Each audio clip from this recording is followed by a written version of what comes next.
What's up, everybody? Welcome to another edition of The Opinion. Just holding the phone here, not with my normal setup, but just wanted to kind of jump on and make a quick video. And let's talk about the San Antonio Spurs. I just want to make a quick video because I want to follow up on a discussion that I had on this channel when I talked about that I said that Greg Popovich needed to retire. I said this last year. Now, granted, yeah, the Spurs were kind of still in tank mode last year. Wembanyama was a rookie. They were experimenting a lot with the lineup. So one could say, well, they really don't have the talent outside of Wemby, and he was on a minutes restriction as well.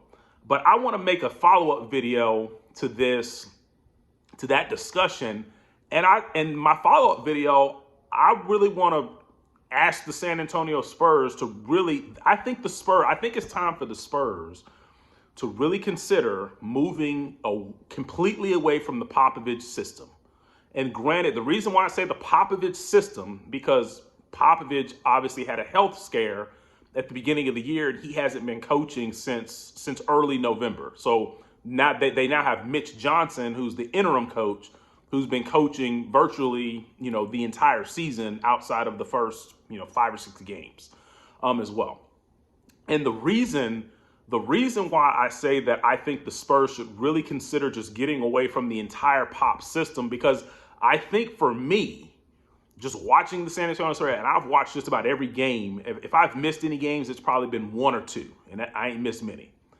That basically for me, when it comes to the San Antonio Spurs, I think that they need to just consider seriously moving away from the Pop system and just going in a fresh new direction when it comes to coaches. Because to me, what they're doing is not working from a coaching standpoint. Because last year you were able to say, because I think the Spurs, at one point they had lost 17 games in a row.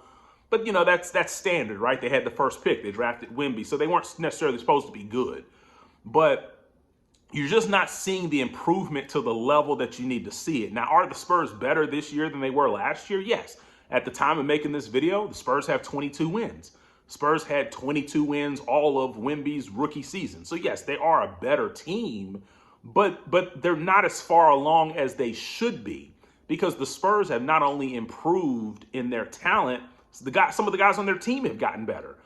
Devin Vassell has another year of experience under his belt. Keldon Johnson has another year of experience under his belt. Jeremy Sohan has another year of experience under his belt. Wembanyama has gotten better. You drafted Stephon Castle, who's a young star in the making. You drafted, somebody with all the experience. I mean, not you drafted, but you picked up Chris Paul that has all the experience in the world. I keep saying draft, but you picked up a guy like Harrison Barnes that has all the experience in the world. So you now have added experience. Wembanyama's gotten better. And then you traded for De'Aaron Fox, and you didn't have to give anything up. And the Spurs so far with De'Aaron Fox are 1-1. You could argue that the Spurs could be 0-2 with De'Aaron Fox. They played the Hawks the first game with De'Aaron Fox. They were up by as much as like 18, 20 points in that game, and let the Hawks almost come back and beat them. And the Hawks have nothing but Trae Young, right? And then they played the Hornets the next game with De'Aaron Fox. At the time of making this video, they played the Hornets, and they were 11.5-point favorites and lost to the Hornets, a game that they trailed by as many as 19 and trailed virtually the entire game until late, when the Spurs took just a late 2-point lead. And then obviously, if you watch the game, the Hornets hit a late 3-pointer and beat the Spurs pretty much.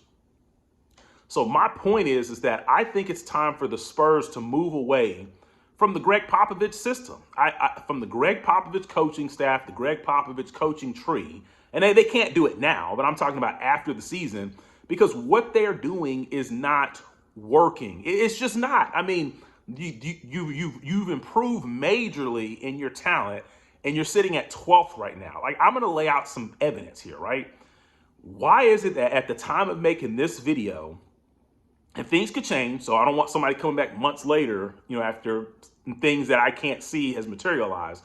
But at the time of making this video, why do the Portland Trailblazers have more wins than the San Antonio Spurs? Now, they have more wins than the Spurs, but they also have a few more losses as well. But they have 23 wins. San Antonio's got 22 wins. Portland does not have more talent than the San Antonio Spurs. So if you're just looking at it from a talent perspective, they do not have more talent, but they do have better coaching. Because Mitch Johnson, when he first took over, I thought Mitch Johnson could possibly be the Spurs' next head coach. But Mitch Johnson is an absolute disaster. Absolute disaster. I mean, things have taken a turn for the worse. But let me get back to the Blazers. Why are the Blazers 9-1 in their last 10 games, right? They're on a 6-game winning streak. So since January 1st, 2025, the Blazers in this winning streak have won more games than the Spurs have won in about a month in 8 days. The Spurs have only won 5 games. They're 5-11 since January 1. And Portland's on a 6-game winning streak now, and they're 9-10, or they're 9-1 in their last 10 games. And they have less talent. They don't have a Wemby. They don't have a De'Aaron Fox on their team. Their best players are probably of the caliber of Devin Vassell and Stefan Castle. And Portland is kicking butt, and they've really turned their season around because they have coaching. Chauncey Billups is showing you his worth. That the Spurs do not have the coaching. And even if Greg Popovich was out there, I really don't know how much more better it would be. Like, we've seen this story time and time again. Like I said in my video last year, you can go back to the DeRozan years when DeRozan and Aldridge were there, and they had Derek White, who's looking good for the Boston Celtics. They had DeJounte Murray, and the Spurs were still, they couldn't even make the playoffs with those teams. Like, the only time they made the playoffs with DeRozan was the very first year that DeRozan was there. But after that, the best the Spurs could do is make the play-in game. And they had DeRozan, Aldridge, Derek White, DeJounte Murray, Keldon Johnson. The Spurs had players, and they could not make the playoffs. And that just, to me, and I'm not saying the Spurs had the greatest players back then, but there's no reason why, with that talent, that the only thing you should have been making is just the play in, and then that's it. And now we fast forward to right now, and albeit Greg Popovich is not coaching, it's still the same system. And the Spurs are falling short. I'm sorry to say, but the San Antonio Spurs have fallen short. Since January 1, their record is 5-11. They have not won more than 1 game in a row in 2025. So you don't believe me? Go look at it. Every time the Spurs win a game, they always follow it up with 2 or 3 losses in a row in 2025, and then they come back and win a game, and then they follow it up with 2 or 3 losses in a row. I mean, that's coaching. This is not a talent issue. This is a coaching issue. If you look at the Spurs season, the Spurs have only won 4. Their longest win streak is 4 games, and they only did that once. Outside of winning 4 games in a row, their next longest win streak is 2 games. They've done that on a couple of occasions, and then outside of that, they haven't been able to do much. So this is a coaching issue. Like, I think the Spurs I think they have too much talent to be meddling at the 11th and the 12th spot.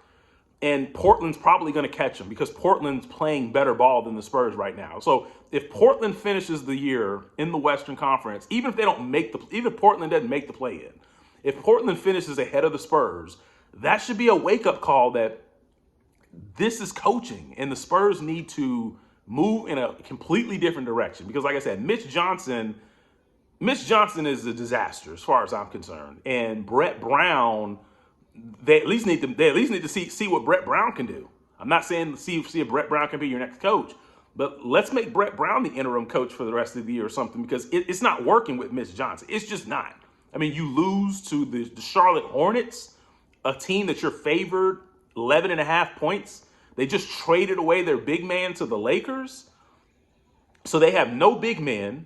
They trade him away and you lose. And then another thing I want to point out is that it's coaching, because every game that the Spurs, and you don't believe me, just go look at the stats for yourself. Almost every game that the Spurs play, there's a role player on the opposing team that doesn't even average, 10 points a game, or at best will average 12 points a game. And that role player is putting up 28, 30 points, having their best game of the year on the Spurs. Happens every game. I mean, with Okongwu for the Atlanta Hawks averages 12 points a game. He put up 30 on San Antonio. And then a player that averages like 5.7 points a game or something, I can't think of his name, but for Charlotte, he put up 19 points on the Spurs. And then Aldama on Memphis, when they played them earlier in the year, he had his career high on the Spurs, and he averages 12 points a game, and he put up 29. And then Khalil Ware on the Miami Heat averages 8 points a game. He put up like 25 on the Spurs off the bench. So this you see what I'm saying? Like this is happening game in and game out. This is a coaching thing. The team is broken because it's not a talent issue. This is we don't play the right way. We don't do the things that it takes to win consistently. Because when the Spurs are looking good, they're looking good. But when they're not looking good, they're not looking good. And I'm going to go back to it. The Spurs need to consider moving in a completely fresh direction when it comes to coaching. Now, if Greg Popovich wants to stay the team president and make decisions on what players they draft, by all means, we as Spurs fans, we'd love to have Greg Popovich as a part of the team. But from a coaching perspective, the Greg Popovich system and that Greg Popovich direction, I think it's over. My initial prediction was that I thought the Spurs would make the play-in. Based on how they're playing now, I think that that's up in the air. I don't know that that's going to happen. So leave your thoughts down below. I'm going to post the video I did last year because it's just funny how a lot of times when I say things, people think I'm crazy, but then it ends up coming true way, way distant in the future. So I'm going to post the video that I did last year about Greg Popovich needing to retire under this one, but leave your thoughts. What do you guys think the Spurs need to do? Because right now you can't say it's talent. They've done everything. They've done everything to add all the talent that they need. They got De'Aaron Fox paired with Wembanyama. So you don't need no more talent at this point to make a play-in game. So leave your thoughts. Let me know what you think. And other than that, I'm out.